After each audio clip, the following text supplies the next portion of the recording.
3 de abril. San Ricardo. 1253.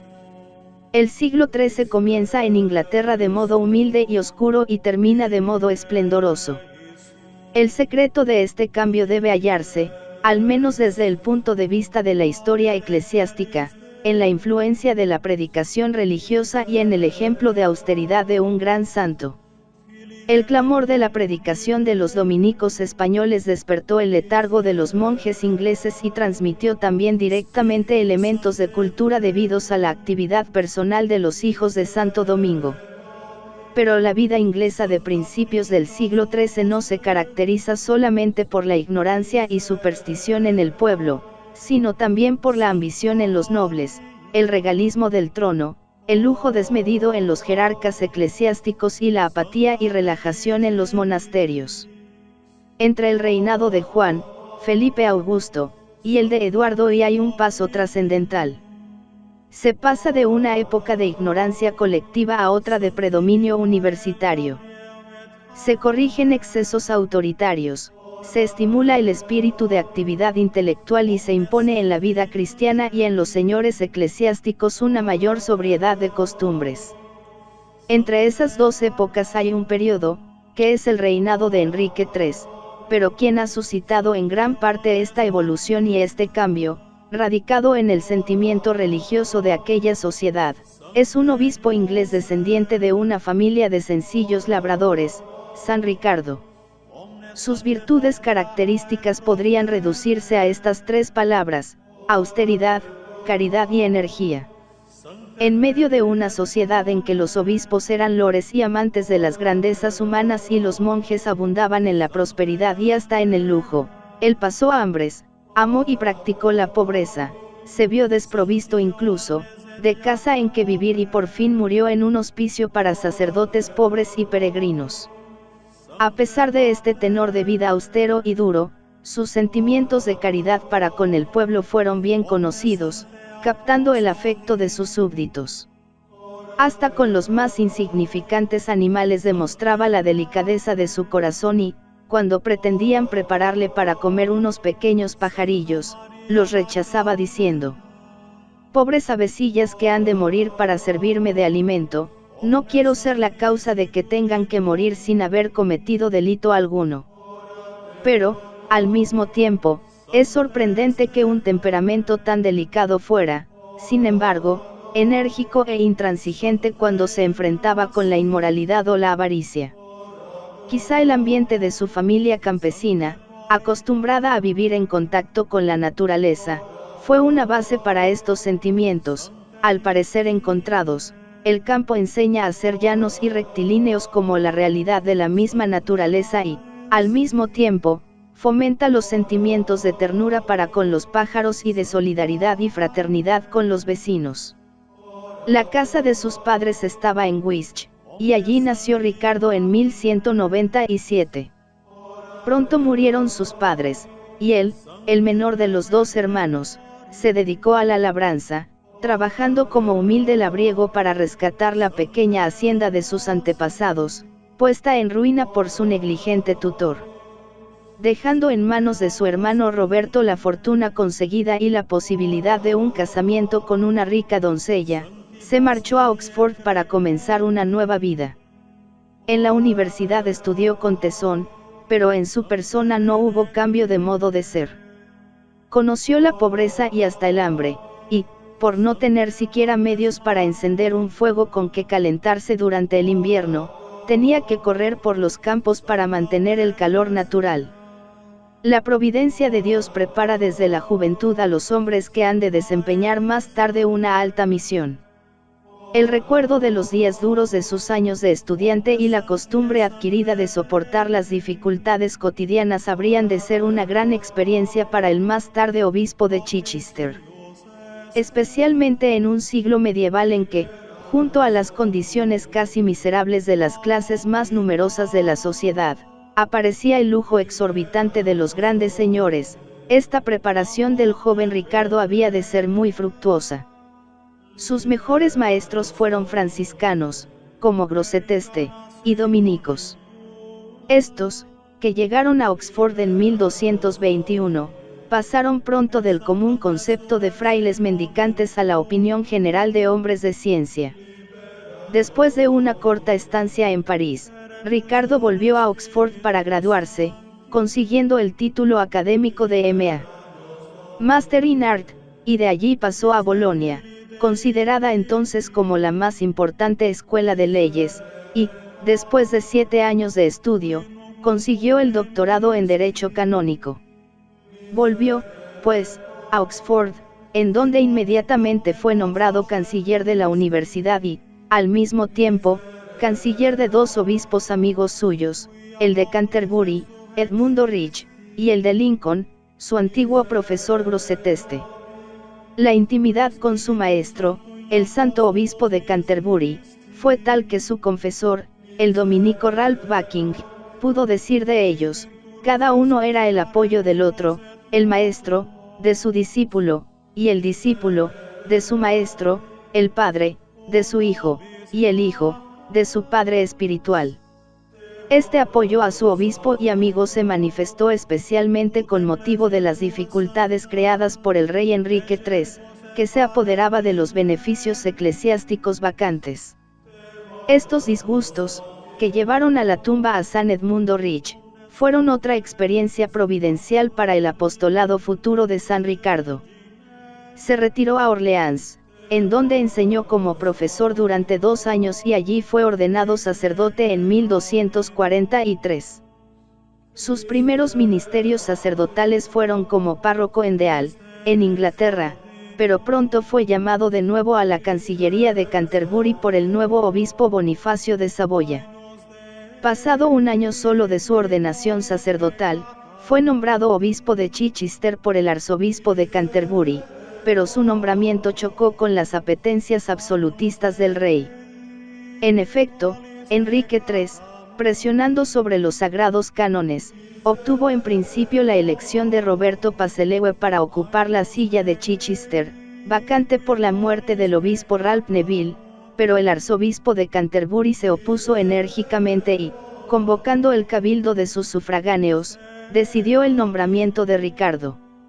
El favorito del rey, según Mateo de París, era un hombre que había conseguido el apoyo del monarca gracias a injustos manejos con los que había aumentado el erario real en unos millares de marcos. La historia humana aún sigue llena de semejantes injusticias, pero la providencia de Dios guía a sus elegidos por caminos maravillosos. A pesar de su legítimo nombramiento no pudo tomar posesión de su silla, hasta 1 año después. El rey Enrique III recibió airado su elección y se apropió todos los beneficios eclesiásticos de la diócesis, negándose a reconocerle como legítimo obispo. Una vez más los intentos absolutistas de los poderes civiles se manifestaban en la historia inglesa del siglo XIII. Pero el Papa Inocencio IV, que a la sazón presidía el Concilio de León, le ratificó y consagró personalmente el 5 de marzo de 1245. A pesar de ello el rey dio órdenes de que se le cerraran todas las puertas a su regreso a Chichester, prohibiendo, además, que se le facilitara casa o dinero. Así pues, se encontró con las cancelas cerradas a su llegada al palacio episcopal y hasta los que de buen grado le hubieran ofrecido hospedaje rehuyeron recibirle por temor a la venganza del rey. Como un vagabundo caminó por su diócesis hasta que Dios dispuso que un buen sacerdote, Simón de Taring, le abriera su puerta y, según escribe Backing, Ricardo aceptó este techo hospitalario como un forastero que se calienta junto al corazón de un amigo.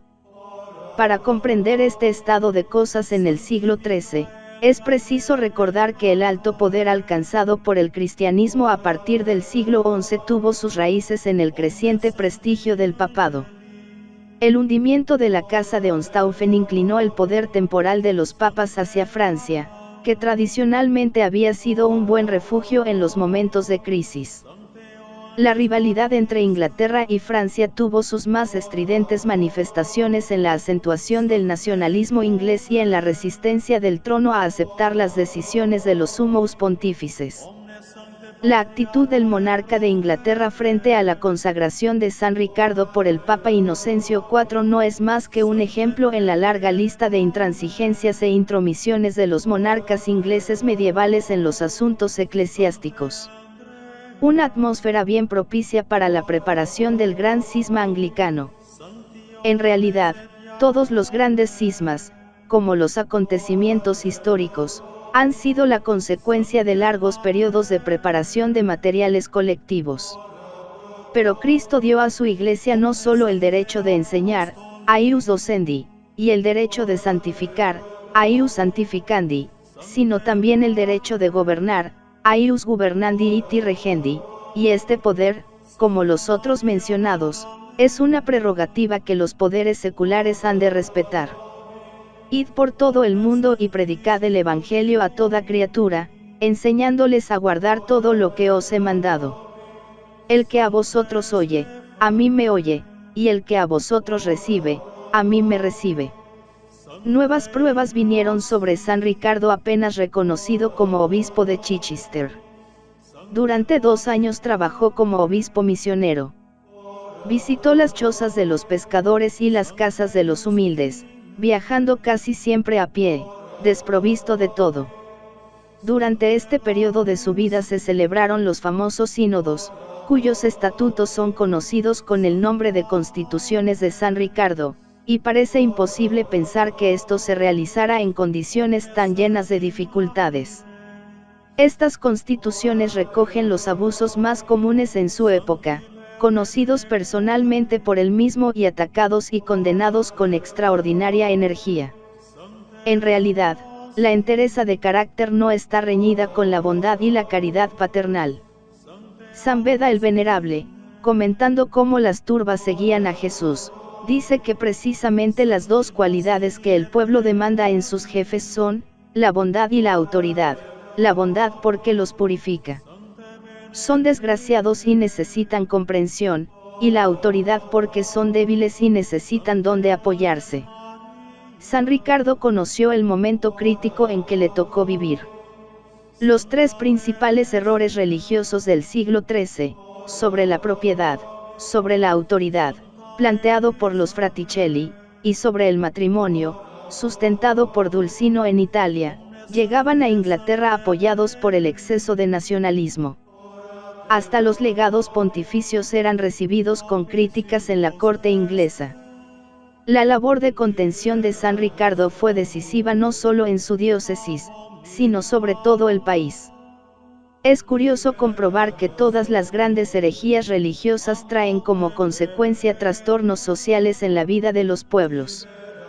Estos 3 mismos errores religiosos del siglo XIII sobre la propiedad, la autoridad y el matrimonio podrían ser considerados como las fuentes de 3 grandes herejías sociales de nuestro tiempo, el comunismo, el anarquismo y el naturalismo. En realidad, puede decirse con razón que todas las revoluciones han comenzado por la teología, la filosofía y los errores ideológicos. El apostolado de San Ricardo de Wisch, obispo de Chichester, fue una continua defensa del derecho frente al abuso y de la doctrina del Evangelio frente al nepotismo reinante. Solía decir que Cristo no dio la primacía de su iglesia a su pariente San Juan, sino a San Pedro, que no pertenecía a su familia. Las ideas se impusieron como consecuencia de su educación fundamental por la enseñanza de los dominicos. Es interesante el ver que, al final de este siglo, se alza en Inglaterra la abadía de Westminster, considerada como el predominio de las ideas profundas sobre la concepción superficial de la vida de comienzos del mismo siglo. Un símbolo de ideología y de tendencia a la libertad del espíritu. Pero, junto a esta energía de carácter, sus 8 años de obispado fueron también una continua prueba de su ardiente caridad con los humildes y de su espíritu de austeridad para consigo mismo. Mientras otros se regalaban en fiestas y banquetes, él conservaba siempre una gran frugalidad en sus comidas. Aun cuando el rey, amenazado por la excomunión, reconoció su legitimidad y devolvió algunos de sus bienes a su iglesia, él continuó su mismo tenor de vida. Esta sencillez de costumbres y su acendrada caridad y amabilidad fueron, sin duda, las causas principales por que su pueblo le amó con sincero afecto. La mayoría de sus muchos milagros fueron hechos a petición de los humildes. Murió a los 55 años, en una casa para pobres sacerdotes, Mais-Dieu, rodeado de sus discípulos, y fue canonizado 9 años después. Su fiesta se celebra en las diócesis de Westminster, Birmingham y Sadek.